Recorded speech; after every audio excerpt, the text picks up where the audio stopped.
आचार्य श्री विनीत सागर जी महाराज की जय।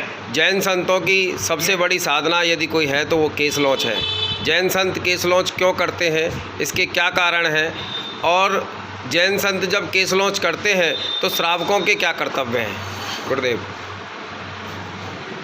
तीन काल के जिनवरा तीन काल के शेर, तीन काल के मुनिवरा बंदो लोक कुशे, बंदो लोक कुशे, बंदो लोक कुशे।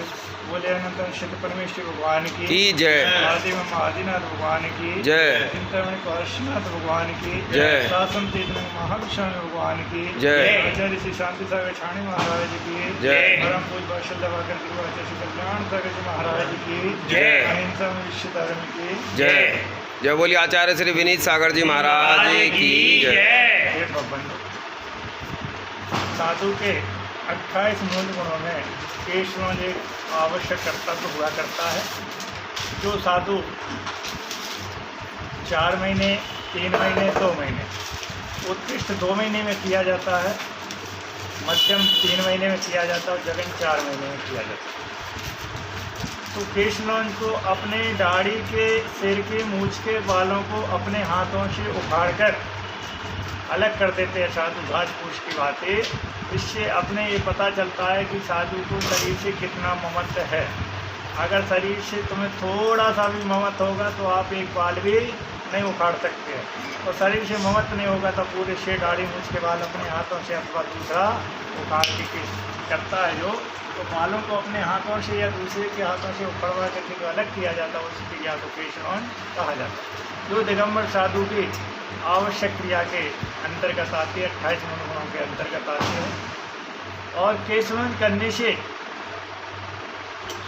सुंदरता जो होती है, कहते हैं कि संसार शरीर भोगों से विरक्ति का नाम साधु पद कहलाता है। तो संसार शरीर भोगों से विरक्ति पाने के लिए, क्योंकि आदमी सुंदरता देख करके ही मोहित हुआ करता है सबके ऊपर, और जब केशवन घुटमंदे को देख करके कोई भी मोहित नहीं हुआ करता, किसी की उस तरफ दृष्टि नहीं जाएगी। तो इस प्रकार से केशवन ही क्यों करते हैं, छुरा उस्तरा कैंची आदि से क्यों नहीं कटा सकते। इसका मेन कारण ये है कि जो दिगंबर साधु संत हुआ करते हैं वो परिग्रह से रहित होते हैं, उनके पास पिछी कमंडल शास्त्र 3 उपकरण हुआ करते हैं, उनकी साधना में जो शैकारिक साधन हुआ करते हैं। इसके अलावा वो कुछ नहीं रहते, किसी से याचना नहीं किया जाता।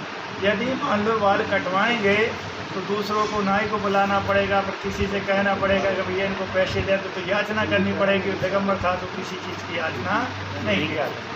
अगर कोई कहेगा कि महाराज एक काम करो, कैंची छुरा उस तरह रख लो और जब आवश्यकता पड़े बना लिया करो, तो यदि छुरा उस तरह रखेंगे तो परिग्रह हो जाएगा, और परिग्रह हो जाएगा और उसको रखना उठाना उसमें मोह ममता लगी रहेगी।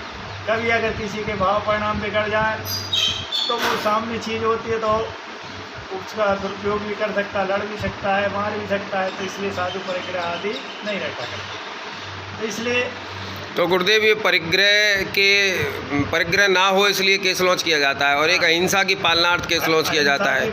आपने एक बात भी कही गुरुदेव कि ये शरीर से ममत्व को समाप्त करने के लिए केस लॉन्च किया जाता है। क्या इसके और भी कोई कारण है गुरुदेव? हाँ, इसके और भी कारण है। एक तो क्या है, शरीर से जब महत्व नहीं होगा तो केशवन आराम से हो जाता। दूसरी बात, यदि बाल बड़े होंगे तो सर्फ साबुन निर्वा आदि लगाना पड़ेगा, पानी लगाना पड़ेगा, तो उससे जीवों की हिंसा होगी, धोना पड़ेगा, संभालना पड़ेगा। इसलिए 2 महीने, 3 महीने, 4 महीने के भीतर साधु केशवन कर लेता है, थोड़ी सी राख लगा करके, ताकि फिसले ना, हाथ ना फिसले, पसीना हाथ में, थोड़ी सी राख लगा करके कर लेता। राख तो कहीं भी मिल जाती है, तो राख की जरूरत नहीं पड़ती, राख लगा लेते हैं। और जीवों की रक्षार्थ किया जाता है, और उपवास भी किया जाता है। जिस दिन दिगंबर साधु केशवन करता है उस दिन का उपवास रखता है, क्योंकि वहाँ छोटे छोटे जीव जो उड़ रहे हों, बैठ गए हों, कुछ भी दिखाई नहीं देते हो, अपने हाथ से केशवन करते हैं तो उनके मरण होने की संभावना रहती है। तो उसके प्रायश्चित स्वरूप उस दिन साधु आहार नहीं किया करते, 4 प्रकार के आहार पानी का त्याग करके उपवास किया करते हैं। इसलिए साधु को अपनी साधना बढ़ाने के लिए ये क्रिया की जाती है। कहते 10 मुंडन होने के बाद 11वां मुंडन हुआ करता है साधु मार्ग में। 5 इंद्रियों को वश में करना, मन को वश में करना, दोनों हाथों और दोनों पैरों को वश में करना। इस प्रकार से 10 मुंडा होने के बाद 10 को वश में करने के 11वां मुंडन केशलन हुआ करता है। तो अहिंसा की रक्षा के लिए, संयम का पालन के लिए और अपने शरीर से ममत घटाने के लिए, अपनी साधना को बढ़ाने के लिए, बाल होंगे तो कंघी करना पड़ेगी, तेल लगाना पड़ेगा, कुछ करना पड़ेगा। इसलिए बाल ही नहीं होंगे तो कुछ नहीं करना पड़ेगा। इसलिए साधना में बाधक ना बने, इसलिए साधु केशलन किया करते और साधु की आवश्यक क्रिया हुआ करती। जगह पर साधु से 28 के अंतर्गत।